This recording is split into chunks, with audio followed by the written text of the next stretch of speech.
आज हम लोग को सबसे पहले पढ़ना है कार्बन तथा उसके यौगिक, कक्षा 10 के लिए। अब उसको हमको देखना है कि कार्बन तथा उसके यौगिक किसे कहते हैं। तो सबसे पहले कार्बन किसे कहते हैं। तो कार्बन वे शब्द होते हैं। कार्बन जो होता है यह लैटिन भाषा के कार्बो शब्द से बना है। जो कार्बन है यह लैटिन भाषा के कार्बो शब्द से बना है, जिसका अर्थ होता है कोयला। अर्थात जमीन के अंदर से, चट्टानों में से जो काले पदार्थ प्राप्त किए जाते हैं तो इसे कोयला कहते हैं। तथा कोयला की उत्पत्ति कार्बो शब्द से हुई है, जिसका अर्थ होता है कार्बन। कार्बन की उत्पत्ति लैटिन भाषा के कार्बो शब्द से हुआ है। तथा पृथ्वी पर ऑक्सीजन, हाइड्रोजन और कार्बन, इन तीनों तत्वों का अत्यधिक उपयोग किया जाता है। आप एक बार पूछता है कि संयोजकता किसे कहते हैं। तो संयोजकता उसे कहते हैं संयोजकता का अर्थ होता है साझेदारी। अर्थात जब एक तत्व या एक यौगिक किसी दूसरे तत्व या यौगिक से परस्पर लेन देन या साझेदारी करता है तो इसे संयोजकता कहते हैं। अर्थात एक व्यक्ति दूसरे व्यक्ति से लेन देन करता है, उसी को संयोजकता कहते हैं। जैसे क्लोरीन के दो अणु लेते हैं, Cl2 के दो अणु लेते हैं। यहाँ पर Cl एक लेते हैं और दूसरा Cl, पहला Cl लेते हैं और दूसरा Cl। अध्ययन कोष के आधार पर, तो कोष के आधार पर इसके बाह्य कोष में इलेक्ट्रॉन की संख्या उससे 1 होती है, परंतु जो बांटते हैं यह क्लोरीन जो होता है 17 होता है। तो इसको बांटते हैं कोष के आधार पर K, L, M और N। तो यहाँ पर होता है 2, 8, 18 और 32 होता है। तो क्लोरीन Cl है, Cl2 का जो Cl2 है यहाँ पर क्लोरीन जो होता है 17 होता है।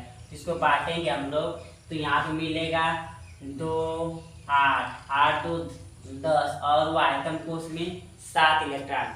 तो यहाँ पर 7 इलेक्ट्रॉन घेरा मार के यहाँ पर 7 लिखेंगे, 1, 2, 3, 4, 5, 6 और 7। 1, 2, 3, 4, 5, 6 और 7। तो जब एक तत्व 8 होने के लिए 1 की कमी है तो एक तत्व जाकर 1 इलेक्ट्रॉन से ले लेगा और दूसरा क्लोरीन जाकर इस इलेक्ट्रॉन से 1 ले लेगा। तो जब एक तत्व दूसरे तत्व से परस्पर आपस में साझेदारी करते हैं या लेन देन करते हैं तो इसी को संयोजकता कहते हैं। संयोजकता का अर्थ होता है साझेदारी। अब पूछता है पेपर में कि कार्बन के अपरूप कितने होते हैं। तो जो कार्बन होते हैं इसके मुख्यतः 3 अपरूप होते हैं। नंबर 1 हीरा, ग्रेफाइट और फ्लोरीन। जो हीरा होता है, पूछता है हीरा क्या होता है। तो हीरा एक चमकीला पदार्थ होता है तथा हीरा का उपयोग हम लोग जो करते हैं इसका प्रयोग अंगूठी, नगीना, सामग्री बनाने प्रयोग करते हैं या आभूषण बनाने में प्रयोग करते हैं। हीरा जो होता है यह एक पारदर्शी पदार्थ होता है।